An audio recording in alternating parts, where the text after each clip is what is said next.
mu gihe mu mujyi wa Uvira abaturage bangayikishijwe n'ikibazo cy'umuriro w'amashanyarazi utagera ku baturage bose. Hari abasore babiri bo mu muryango umwe bahisemo gukora urugomero rutanga amashanyarazi bifashishije ibigunguru byashaje bibafasha kuvana amazi muri Kalimabenge, hanyuma akifashishwa gukora urugomero rutanga amashanyarazi. Norbert Masumbuko na Sylvain Muzela ni bamwe muri abo basore bakoze urugomero rutanga amashanyarazi. Bavuga yuko byabatwaye imyaka 2 kugira ngo babone umuriro w'amashanyarazi. Kuri none ukaba ufite kilowati 30 kandi ukaba ukoreshwa n'imiryango irenga 40.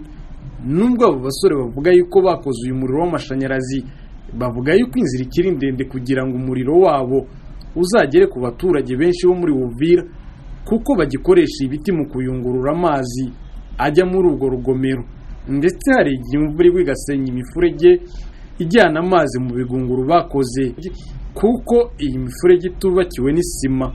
Vedas Ngabo, ku bw'ijwi ry'Amerika, Uvira, mu Ntara ya Kivu y'Epfo.